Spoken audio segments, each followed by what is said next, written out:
साथियों, हमारा इंटेंशन साफ है कि अब पाकिस्तान से कोई बात नहीं होगी, और अगर बात होगी तो सिर्फ पीओके पर ही बात होगी, जो कि भारत का हिस्सा है, जिस पर पाकिस्तान ने अवैध तरीके से कब्जा किया था।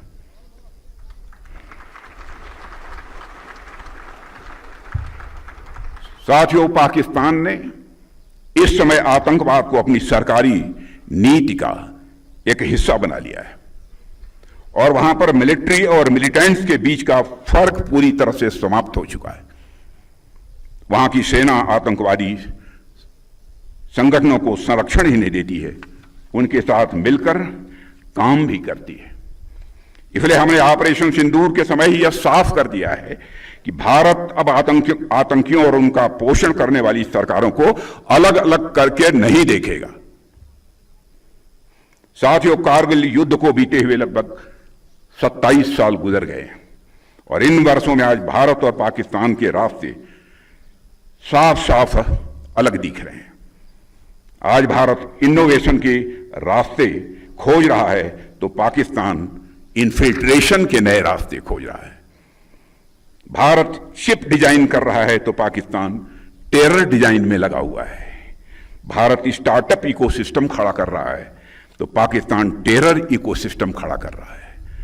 भारत से भी कंडक्टर्स बना रहा है, तो पाकिस्तान सुसाइड बॉम्बर्स तैयार कर रहा है। भारत स्पेस मिशंस के लिए जाना जा रहा है, तो पाकिस्तान प्रॉक्सी मिशंस चला रहा है। भारत अंतरिक्ष में सैटेलाइट्स भेज रहा है, तो पाकिस्तान आज भी आतंकवादियों को सीमाओं के पार भेजने में लगा हुआ है। भारत दुनिया को सॉफ्टवेयर दे रहा है, तो पाकिस्तान दुनिया को स्लीपर सेल्स दे रहा है। भारत डाटा सेंटर्स बना रहा है, तो पाकिस्तान रेडिकल सेंटर्स बना रहा है। भारत यूपीआई से दुनिया को जोड़ रहा है, तो पाकिस्तान हवाला से आतंकवाद को जोड़ रहा है। यानी हमारे रास्ते अलग अलग हैं।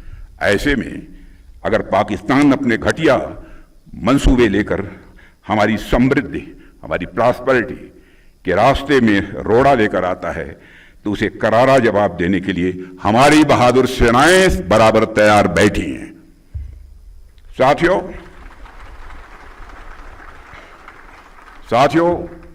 आजकल आप देख रहे होंगे दुनिया के अनेक क्षेत्रों में इस समय कॉन्फ्लिक्ट्स चल रहे हैं। कई जगहों पर कई वर्षों से युद्ध चल रहा है। मिडिल ईस्ट और रशिया यूक्रेन में चल रहे कॉन्फ्लिक्ट भी वर्षों से चल रहे हैं। ऐसे लंबे संघर्ष केवल सेनाओं की ही नहीं, बल्कि पूरे समाज और पूरे राष्ट्र की क्षमता, उसके धैर्य और उसके संकल्प की भी ये परीक्षा लेते हैं। आज भारत के पास एक कैपेबल और प्रोफेशनल आर्म फोर्स है, जिन पर हमें नाज है, और इसके साथ साथ हमारे पास विभिन्न रिजर्व फोर्सेस तथा अन्य सहयोगी व्यवस्थाएं भी हैं।